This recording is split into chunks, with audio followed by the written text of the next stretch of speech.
Good to have you here with us today. I want to say welcome to any guests or visitors that we have today. Anybody coming back to Mass today for the first time in a little while, great to have you. Welcome, welcome, welcome as we celebrate a beautiful day. I wish we could have Mass outside today. Amen?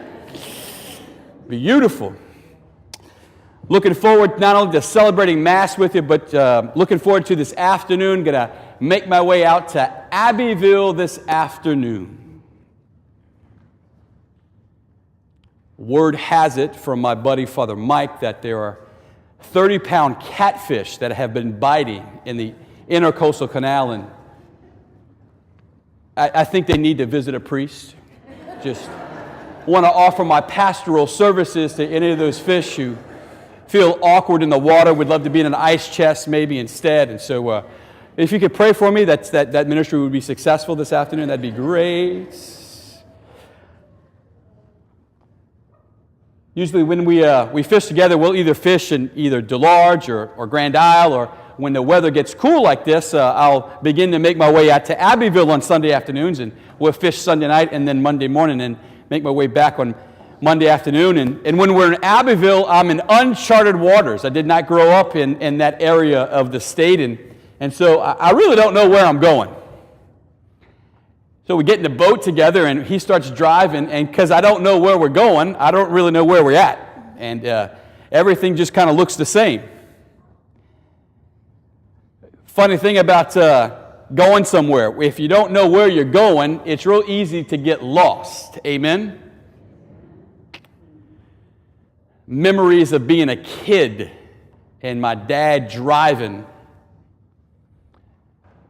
Always, for the wives who are here today, always that awkward moment for a wife when she sits in the passenger seat, her husband's driving, and she knows that he's lost, right?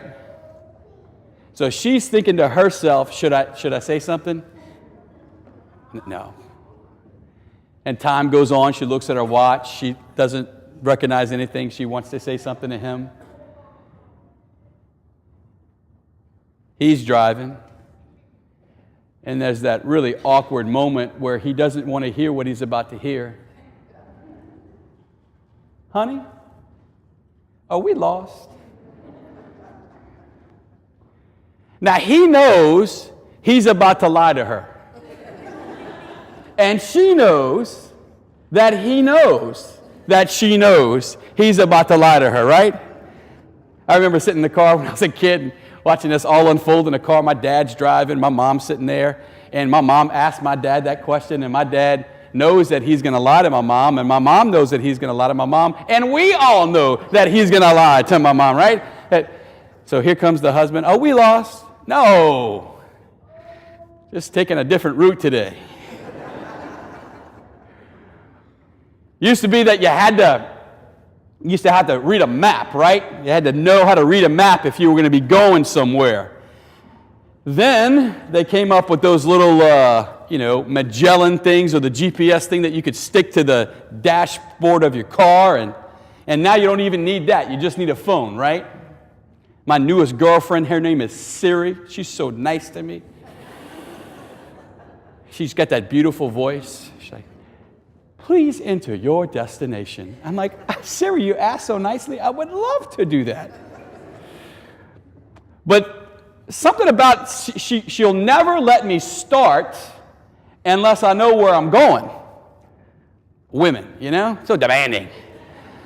I try to use my Maps application on my phone, and when Siri asks me, the first question she says is, what is your destination? And if I don't put in a destination, the application won't work. She won't proceed any further. Something about a journey, that if you don't know where you're going, it's real easy to get lost. Amen? If you don't know where you're going, it's real easy to get lost. Say that with me. If you don't know where you're going, it's real easy to get lost. One more time. If you don't know where you're going, it's real easy to get lost. It's like that fishing out in the marsh. It's like that taking a trip on the highway. And boy, is it really true about life. if we don't know where we're going, it's real easy to get lost. So welcome to November. Welcome to November, where the church is going to invite us to begin to ask the question, do you know where you're going? Because if you don't know where you're going, it's real easy to get lost. Let's kind of put things into perspective. November, right next to December, we know that December's around the corner, and if December's around the corner, that means Advent is around the corner. And as we look at Advent just upon us, we know that a new church liturgical year begins in Advent. The church doesn't mark its calendar by January 1st to December 31st. The church, in her wisdom, ancient as she is, she begins a new liturgical year. The church year starts with Advent. So as Advent is about to begin, that means that something is ending. Something can't begin unless something ends. And so as a new church year is about to begin, that means we are right now ending a church year. And so as we end the liturgical year, what you're going to see are the readings are going to begin to start to speak about the end times. The next 3 Sundays, you're going to start to hear about the end times. Why? Well, because as the church ends a liturgical year, it does so by reminding us about the end times. Why? Because if you don't know where you're going, it's real easy to get lost. Now, end. The end times. The word E-N-D, what does that mean? Like, for example, I'm going to get in my car this afternoon at 3 o'clock. I'm going to start in Thibodaux. I'm going to drive to Abbeville. I'm going to get to the dock at 5 p.m. in Abbeville. The beginning of my journey, 3 o'clock in Thibodaux. The end of my journey, 5 o'clock in Abbeville. Here's the question. The end of my trip, is it 5 p.m. or Abbeville? See, depending on how you answer that question, determines a lot about life. Most people, when they get in a car at 3 o'clock, they say, well, I'm going to end the trip at 5 o'clock. And they look at the word E-N-D as a chronological time thing. But I don't care what time I get there. I want to get somewhere. I want to go fishing. So the end of my trip is not 5 o'clock. It's Abbeville. I'm going somewhere. The word E-N-D is not a spot of time, but the word E-N-D, it's a destination. It's a place. And when the church talks about the end times, it's not talking about a date on a calendar when the world's going to end or the date of the second coming. When the church talks about the word E-N-D, it's talking about a place. It's talking about a destination. It's talking about a person. It's talking about heaven. And let me tell you, if you don't know where you're going, it's real easy to get lost. So the church gives us November to show us where we're going, so that we don't get lost and that we don't hit the bumps on the road to throw us off the track. So welcome to November.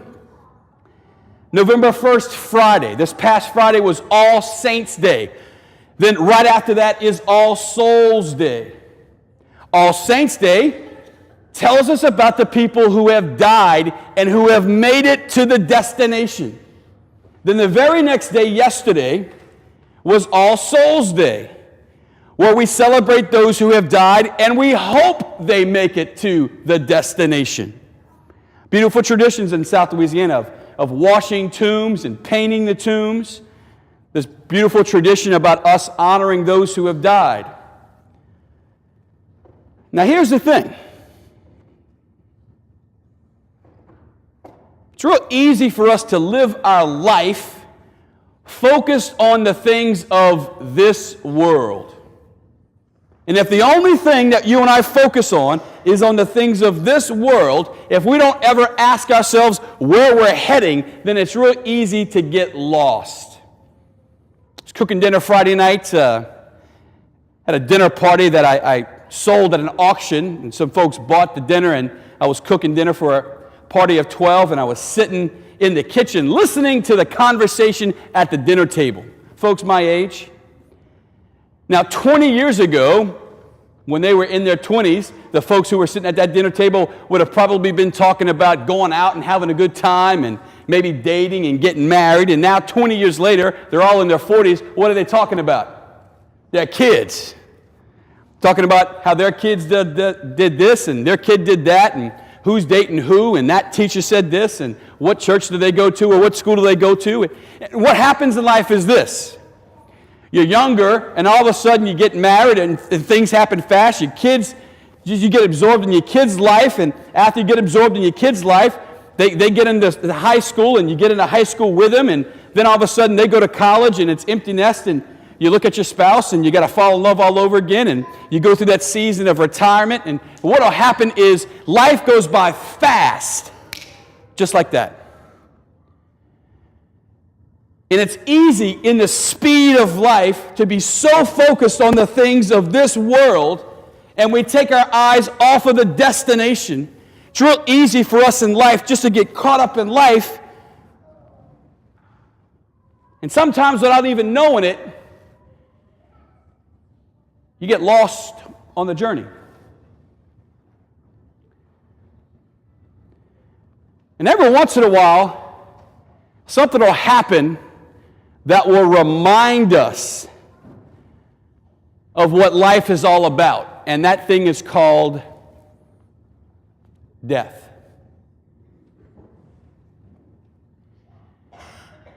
One of those things that it's not real fun to talk about, like people don't talk about it with a lot of freedom. And let me just say that I know that even the mentioning the word death, I want to be real reverent here. Sometimes death is brought with traumatic circumstances. Sometimes death is brought to us with conversations that we were not able to have, and there's a lot of regret. So let me just say right off the bat that even mentioning or talking about death right now, I know that it is received in our hearts in lots of different ways. But death is a part of life. Here's the analogy. Pregnancy without birth doesn't make a whole lot of sense, does it? I'm sure every mom in here is rejoicing in the fact that pregnancy only lasts 9 months. Amen?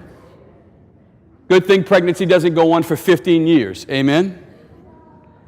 Okay, the point of pregnancy is birth. Nobody is surprised when a mother gives birth after 9 months. Like you see this lady, she's pregnant, and all of a sudden, next thing you see her, she has a baby. Nobody goes, man, how did that happen? Where'd you get that baby?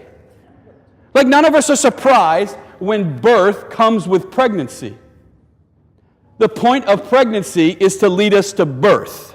Now, if you ask the baby at 8 months and 30 days, and you ask the baby, do you want to come out of your mother's womb? What do you think the baby's going to say? No. I like it here. Warm here. Uh-oh, that's right. He's like, but uh-oh, I gotta get out of that. And then we all know that, of course, they say psychologically that birth is the most traumatic thing for a human being in their entire life, and it's coming out screaming and kicking. But on the other end of the womb, after all that happens, the baby can what? It can touch its mother, can hear its mother's voice. Life is better on the outside of the womb than it is on the inside of the womb, even though nobody wants that to happen, and even though that might be traumatic. The same thing with death. Most people don't want it to happen, and sometimes it is traumatic, but I can promise you if we live in our life now with our eyes on the prize, then once we get on the other side of life, we're going to find out what we were made for. If the purpose of pregnancy is to give birth, the purpose of life is to get us to heaven. The purpose of being on this earth is not to find your ultimate fulfillment on this earth. The purpose of being on this earth is in order for us to get to heaven. So here's the thing. Secret for everybody. You ready? Listen to me. Shh. We're all going to die. And if that's a surprise to you, talk to me after Mass. Hey, we're all going to die one day. I don't know when it's going to happen. I was on a plane 3 weeks ago flying home. I got my collar on. I go to the window seat, and this lady sits right next to me. And she says, "Oh, you're a priest. I'm so excited." And I looked at her, I'm like, wow, that's not the response I usually get from people on a plane. And she says, no. She says, it's not about you. I just know God won't crash a plane with a priest on it. So I said, oh, well, thanks for using me. So I looked at her and I said, well, honey, I'm banking on heaven being better than earth, and I like my chances. And she says, well, I don't know about mine. And of course, that opened up a conversation.